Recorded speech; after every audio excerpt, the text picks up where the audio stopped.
Good evening, here are tonight's top stories. 3 charged following disorderly behavior at police roadblock.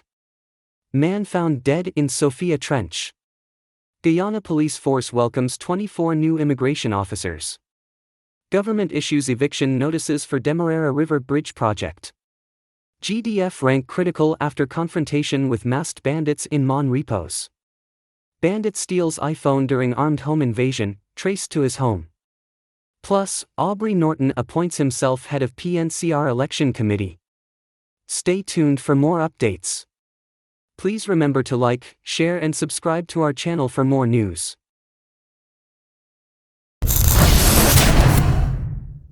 Three charged following disorderly behavior at police roadblock. Just 2 days after their arrest, 3 individuals involved in a disruptive incident at a police roadblock along the Diamond Public Road, East Bank Demerara, appeared in court on Wednesday to face charges. The accused, Paul Davey, Sherwayne de Abro, and Alpha Poole, stood before Magistrate Sunil Scarce at the Diamond Magistrates Court. Davey faced 5 counts, including abusive language, disorderly behavior, and motor vehicle obstruction, while de Abro and Poole were each charged with 5 counts of abusive language and disorderly behavior. During the proceedings, Davey denied the charges against him, while de Abro and Poole pleaded not guilty. Bail was set at $50,000 for each of them, and they were granted temporary release pending further legal proceedings. Interestingly, a 4th individual, Dion Jarek, who was also arrested alongside the accused, was not charged in connection with the incident. The court adjourned the matters to May 31, 2024, as the legal process continues for the individuals involved in the altercation at the police roadblock.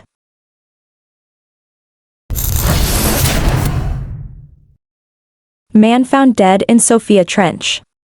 Tragedy struck in Sophia, Greater Georgetown, as a resident of Turkian was discovered lifeless in a trench on Monday afternoon. The somber discovery unfolded around 13:00 HRS when authorities at the Turkian police station received an anonymous tip regarding a motionless body in a trench at Dennis Street, nestled between C and D fields, Sophia. Responding promptly, police personnel arrived at the scene to find the body of an African descent male, floating face down in the trench. The individual was identified as Monella Hamer, a resident of Pattinson Access Road, Turkian, by his brother, Marlon Hamer, who was present at the scene. Monella was dressed in a black jersey and gray shorts. Investigations revealed that Monella was last seen at his residence on May 5, 2024, around 17:00 HRS, located near the trench where his body was discovered. It was further noted that the deceased had a history of epilepsy.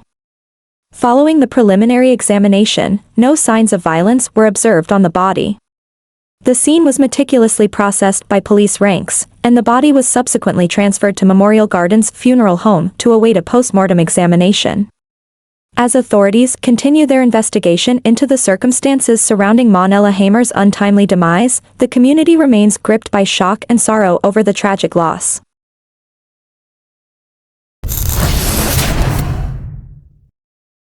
Guyana police force welcomes 24 new immigration officers. In a significant ceremony held at the Officers Training Center in Eve Leary, Georgetown, the Guyana police force proudly ushered in 24 newly graduated constables into the Immigration Department on Tuesday, April 8, 2024. The event marked the culmination of Course January 2024, which was meticulously coordinated by Sergeant Hussein. The freshly minted constables hail from diverse regions across the nation and are now poised to assume their roles at various offices and ports of entry. Director of the Guyana Police Forces Academy, Woman Superintendent Sonia Herbert, presided over the ceremony, expressing unwavering confidence in the newly enlisted ranks. She affirmed her belief that they are fully equipped to execute their duties effectively and contribute meaningfully to the Immigration Department. Superintendent Herbert commended the constables for their dedication and perseverance throughout their training, urging them to maintain the same level of commitment in their new positions. The ceremony was attended by esteemed officials including Assistant Superintendent R. Clark, Assistant Superintendent T. Ben, Woman Assistant Superintendent D. Pollard, Inspector Newton, Inspector Gomini, Woman Inspector Adams, and other ranks from the Guyana Police Force. As these freshly minted constables embark on their new journey in service to the nation, Their induction into the Immigration Department represents a pivotal moment in their careers and signifies the continued dedication of the Guyana police force to safeguarding the nation's borders and ensuring the safety and security of its citizens.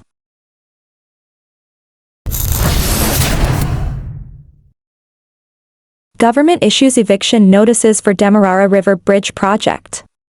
As construction advances on the new crossing over the Demerara River, the Guyanese government has intensified efforts to relocate private property owners residing within the project's designated area. Minister of Public Works, Juan Hill, personally delivered eviction and demolition notices to property owners who have thus far resisted relocation but remain in the path of the bridge and its accompanying infrastructure. Among those issued notices are Prince Albert Wilson, William Ovid Thomas, Claire Ramsey, Merlin Thomas, Wilfred Branford, Vivian Friedrichs, Clarence Howard, Alexandrina Class, Neil Brown, Orfield Dash and Margaret Dash, Dennis Hall and Odetta Hall, Joan Stewart, Yuen Yen Lim and Nip Yuen Tai, and Alvin Yearwood and Wilbert Yearwood. The notices reminded property owners of the government's prior communication regarding the compulsory acquisition of their properties under the Acquisition of Lands for Public Purposes Act. Despite multiple engagements aimed at reaching a consensual agreement on compensation and removal costs, negotiations with these individuals failed to yield satisfactory outcomes. Consequently, the government proceeded with the compulsory acquisition, asserting that title to the properties now vests in the state. The notice stipulated a 30-day period for residents to vacate the premises voluntarily. Failure to comply will result in eviction and demolition of the properties, a measure the government hopes to avoid if possible. While regretting the necessity of these actions, the government emphasized its commitment to the project's timely completion and the public interest it serves.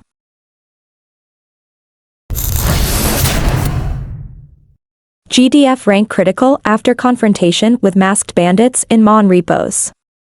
A 22-year-old Guyana Defense Force, GDF, Private Azim Khan, is fighting for his life after being shot during a struggle with two masked bandits who invaded his home in Mon Repos, East Coast Demerara, on Sunday. The harrowing incident unfolded around 00:45 HRS at Block 8, Mon Repos, where Azim and his relatives were gathered in the kitchen. Alerted by the presence of the intruders, Azim confronted them, triggering a scuffle. In the ensuing chaos, one of the assailants drew a firearm and fired 2 shots, critically injuring Azim near the heart. According to Abdul Khan, Azim's brother, the bandits made off with cash, a gold chain, and a cellular phone before fleeing the scene. Abdul, awakened by the gunfire, rushed Azim to the Georgetown Public Hospital, where he was admitted to the Intensive Care Unit, ICU, in critical condition. Doctors have conveyed to the family the grave nature of Azim's injuries, stating that his chances of survival are uncertain. Emotionally distraught, Abdul expressed regret over not being able to intervene effectively during the attack. Despite the report to the police, no arrests have been made, leaving the family disillusioned with the pace and efficacy of the investigation. Azim's mother, Bibi Fazila Ali, tearfully appealed for justice, emphasizing the devastation caused by the senseless violence. Ali described her son's condition as dire, highlighting the extensive internal injuries he sustained, which may lead to lifelong complications if he survives. As Azim fights for his life, his family grapples with the anguish of uncertainty and the urgent need for accountability and support in the pursuit of justice.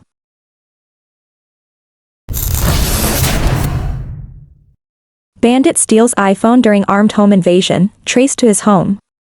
In a surprising turn of events, a 24-year-old laborer, Ramel Zephaniah, found himself behind bars after a selfie he took with a stolen iPhone led police to his doorstep.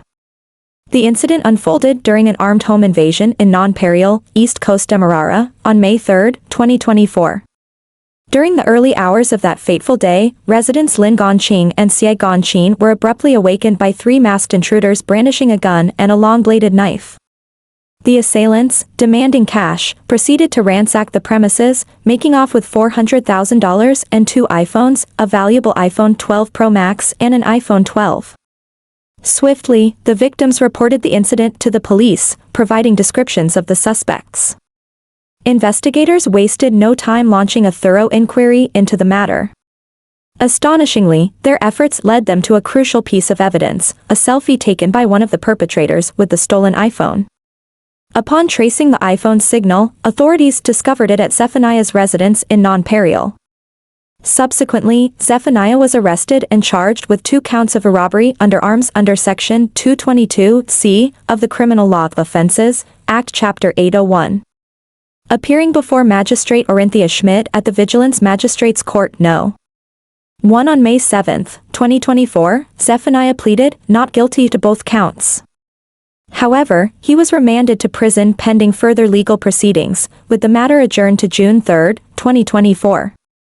The case highlights the innovative use of technology in law enforcement and serves as a cautionary tale for would-be criminals. Even in the digital age, evidence can easily lead authorities straight to their doorstep.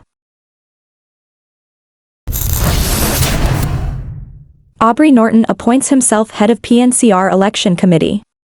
Aubrey Norton, a contestant for the top leadership position in the People's National Congress Reform, PNCR, has stirred controversy by appointing himself as the head of the party's election committee, according to recent reports.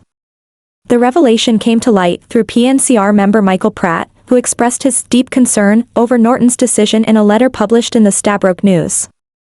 Pratt highlighted Norton's move to position himself as the director of committee responsible for planning and managing the upcoming party Congress, despite his candidacy for re-election. Pratt and other party members critical of Norton's leadership view this decision with skepticism, questioning its democratic integrity. They argue that allowing a candidate to oversee the electoral process introduces conflicts of interest and undermines the fairness of the election. Furthermore, concerns have been raised about the transparency and credibility of the PNCR's upcoming Congress, scheduled for later this year.